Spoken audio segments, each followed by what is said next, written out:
strong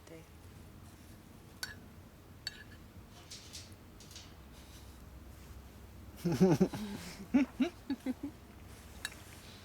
Um, what kind of lifestyle were you living before you decided to do this? And what was it about that lifestyle that didn't feel right, or what was the discomfort, or what was causing Well, my lifestyle actually wasn't uncomfortable at all. I lived in a 3,000 square foot house in the suburbs of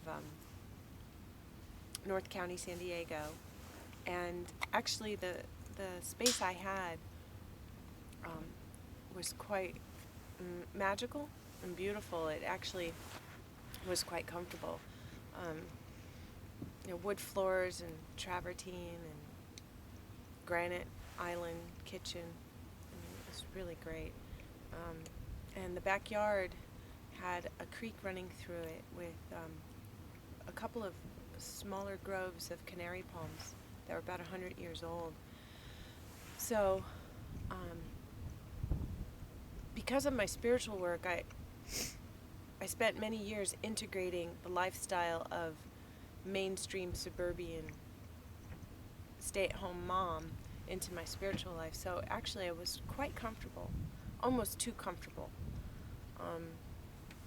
where it didn't really prompt me to make a living with my art. So,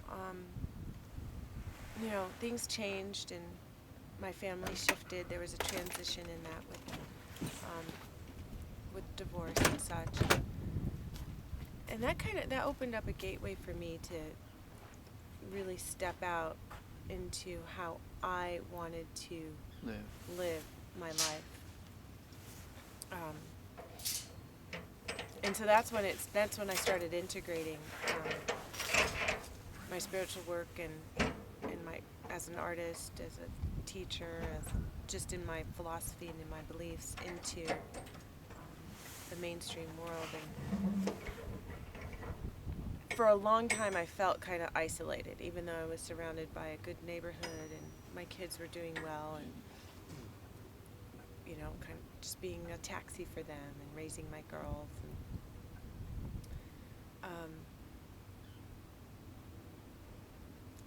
it wasn't that it wasn't enough. It was just that it was kind of an illusion. The comforts were somewhat of an illusion. And so what prompted me to change was that, again, my financial situation was going to change, where I wasn't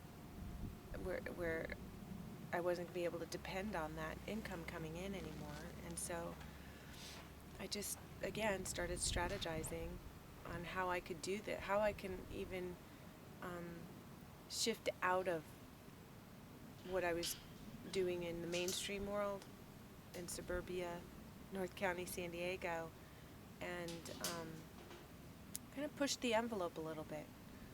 I kind of call it like, I put a little fire under my butt, or I kicked myself out of the nest to really not only just do it in the comforts of this, private home retreat, which was called Elder Palm Sanctuary at the time, but to kind of remove myself from that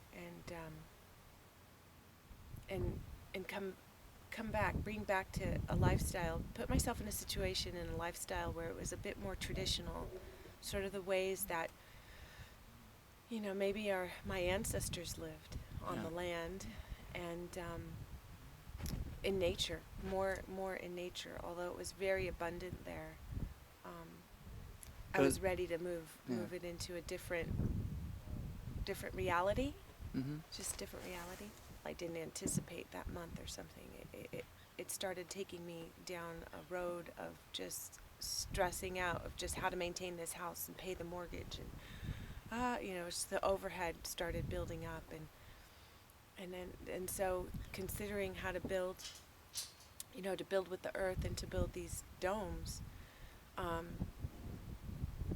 just seemed much more grounding. I mean, I'm sure I'm going to be out there, you know, revising and fixing and, you know, repairing and maintaining. I mean, I'm not going to fool myself that way. Yet it's I, f- I have this sense, and I'm not really sure because this is all a big experiment for me in a way, and stepping into this mystery that I really don't know what it's going to look like, of how my lifestyle will look like.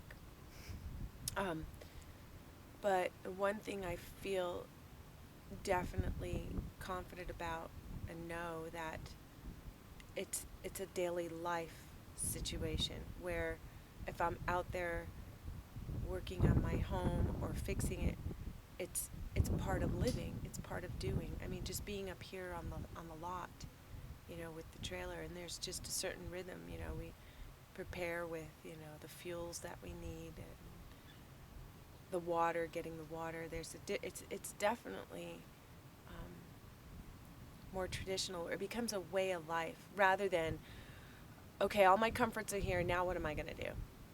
Well, it's not like that, you know. It's like, well, we need to prepare. Let's make sure we have enough water for the night, and we have enough heat, enough gas in the propane, and enough gas for the generator for right now. And How, how do you think living like that changes you individually? And what do you think it could do for people in general? Well, can you ask me that again? There's two questions. Yeah, just living that simpler way of life that you were talking about, Yeah. being prepared, having the water, your gas. What does that do for you personally? Yeah. You know? Well, it, you know, how do I say this? Everything to me is a relationship. So it's not, you know, our relationships are not just about relationship from person to person, like relationships to humanity, but also relationships to Earth, and also relationship to our lifestyle. So what it does for me, it helps me bring more awareness to who I am. So if I'm engaging in a day where, you know, I anticipated, I don't know, bagging. Right now we're putting up a dome. So I anticipated we're going to bag. So, you know, we're going to get 3 rings done. This is what the plan is. You know, what are we going to do with that? You know, okay, we get out there and all of a sudden, wait a minute. Something changes because we didn't see something in the design, or let's say it rains, you know, the elements come in and it's windy, or, you know, what are we going to do about that? Well, you know, I can get frustrated about it, or I can get impatient, or I can throw a tantrum and cry and fit, which my emotions probably step in there some of the time. I can do that. Or I can choose to embrace it and take the opportunity to see what I can make of it, and have it just, you know, being in the flow of what the day has brought for me to explore that day. So I think for me it brings more of a rhythm of being in a rhythm and awareness of just being accepting of who I am and how I'm going to walk this path, this life, or this, you know, earth life in this time. What do you think what is the dividing factor between, you know, what you're doing and why don't you see more people doing this? Or why is it that you're doing this and others? Others aren't. Well, you know, it's kind of an interesting question, because then I'm like assuming for one thing, I don't know that their awareness is there about this type of technology, for this type of build that I'm doing. I don't know the awareness is fully there. And the other thing may be is that if it is, it may seem a bit rustic for them to engage into. Like if mainstream wanted to get in there, that's okay? It cuts out every 12 minutes. Is it back on? Yeah. So, It's too rustic. rustic. So it may be too rustic, maybe too rough. And boy, is it labor intensive. It is very labor intensive. I personally don't think that there is a format laid out for this, for a mainstream person to come in and say they want this done. That is one of the pieces that I would like to offer in what I'm doing. I'm sort of, I feel like I'm kind of unique to this technology in what I'm doing because, for one thing, I kind of have the funds to do it. And I think that alone kind of separates me a little bit. And then sort of having the adventure, and the risk taking mindset to jump in and do it in a non conventional way. So, part of why I'd like to share what I'm doing and why I kind of, part of my vision, and our vision, I should say, is that in following through on this dream in this in this way, and building with the domes and working with the county and getting the codes met, and showing up in a professional way, Yeah. and with enough financial backing that I can do this, that maybe we could show, the rest of mainstream that it's not that difficult to do, and at the same time build up a team of people who want to be part of that, to help share the knowledge and the inspiration, the information, share the information about this technology that,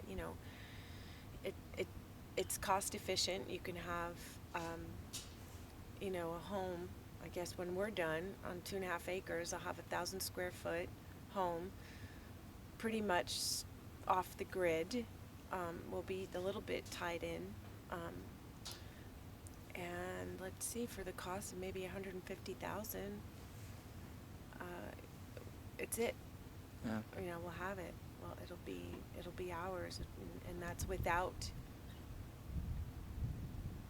any mortgage or anything. I guess the only other thing, we'll end up paying for is, the taxes and the water. And along the way, we're figuring out, we're learning more about more ways to be efficient sustainably that way as well. Yeah. So that's kind of a possibility of why others may not be jumping into it right now. It doesn't seem as feasible. It doesn't seem as readily available to do that, So that is part of our intention for this particular build, and what we're doing is, and why we're actually putting it out there into the web, so to speak, and what we're doing, because to show that you can do this. Anyone can do this. I mean, a lot of why I'm doing this is because I can actually build it myself, put my hands in there, and have my children help. So it's generational. Yeah. Why a dome? Why a dome? Yeah. It's really interesting. Well, besides the sacred geometry for doming, for living in a circular dwelling as opposed to rectangular, and foremost, to be living surrounded in earth.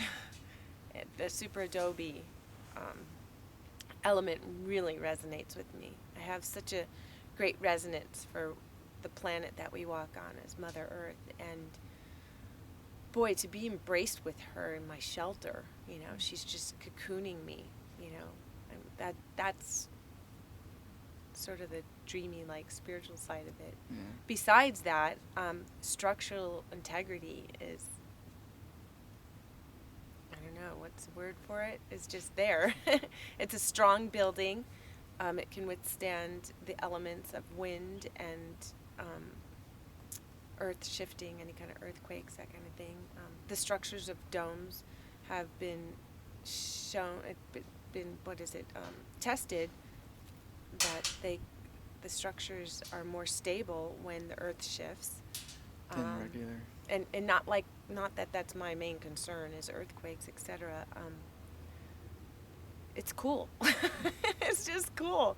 And as an artist, I feel like I'm sculpting the earth. Really, honestly, it feels like I'm I'm putting my dream into form with my own hands. That's what I feel like I'm doing. I feel like I'm in a big giant sandbox with this big, you know, molds that I can actually create these monstrous, bigger than life sculptures. And I think for me, that's sort of my artist self coming out in that way. Um, but why dome before that? I have, you know, I just saw it and said, this is it. This is Yeah. the one. Rather than straw bale, that didn't really resonate with me too much. There was a little bit, something about the hay and the mold issues and things like that. But this just seemed just so right. Yeah.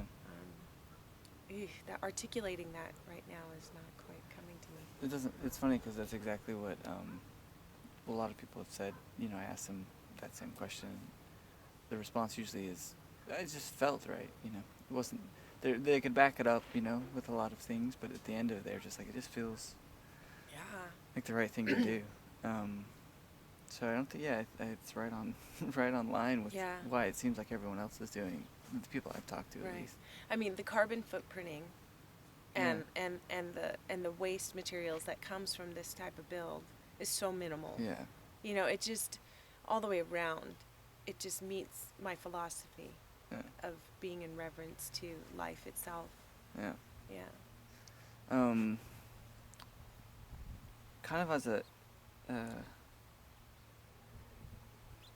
conclusion question, I guess, is the I'm kind of using the the theme of domes, tying all these different people together, but there seems to be kind of this more underlying thread Yeah. Yeah. between these bonds of people who want to build sustainable architecture or whatever. But what do you see that is? I mean, what do you attribute that this movement is, or that underlying Wow. theme that's tying us all together? What is that to you? Yeah, I have been really in this process that I've done in the last 30 days, just building this 12-foot dome that we're building, which is a storage container, storage unit, storage building. That is one thing that has really kind of has me in a bit of an awe, because people are showing up. I mean, and it's not been a lot quite yet, but just in the short amount of time, and the people who are showing up are so passionate about earth building. Wow. Yeah. And interesting because a chickadee, I believe, its medicine is a noble, royal nobility or something to that Really? effect. Yeah, I'll That's have to cool. look up. Yeah, interesting. So, yeah, I'm really kind of, I'm looking at that. I'm kind of tracking that, you know, in the experience of this. And it's like nobody wants to everyone, is so passionate and excited about getting it finished. And they're not even going to be living here necessarily, or it's not even their property or something. It's like, no, we got to get it done. And some people aren't even getting paid, and they're so passionate about getting it done and having it done right, and just I don't know. It's and the adrenaline to get up there. Oh yeah, we're gonna bag today, or I'm gonna tamper. I'll do this. The adrenaline that's kind of surged up about it is kind of boggling in a way. I mean, I don't really know what that common thread is. Only for the only thing I can assess right at the moment is that the conscious awareness that that earth builders seem to have seems fundamental in that way, that all the way around it covers a lot of philosophies and beliefs that we each have individually, of being reverent to mama. Mm. And that seems like probably the deepest common thread, is that somewhere in them they may not practice the same religion or philosophy or meditate the same way, or whatever spiritual connection they have, but the common thread is definitely having the conscious awareness of being connected to the earth. Yeah. And I think maybe that's what it was. And I think once you get your hands in the earth and you're feeling it and you're touching it and you're molding it into this form, something happens. It's kind of like falling in love. You know, I'm kind of like all welled up in tears because I'm like, oh my God, it's like really, it's emoting, you know. Yeah. It's like, yeah, it kind of is like, wow, yeah, you know. Yeah. It definitely has that power, it seems like. Yeah, I mean, it's subtle. Mm-hmm. It's subtle. It's not like really super strong, like you met your life partner and you're going to get married. It's not like that kind of falling in love. It's more like this elemental. Yeah, it's like, yeah, this is good. This is like falling in love with the goodness. Yeah. For sure. Yeah.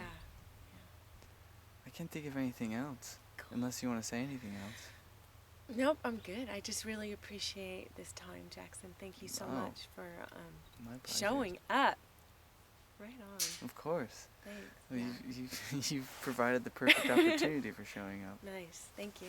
Yeah. Thank Awesome. you, Lisa. That was great. That was awesome. I'll give you a copy.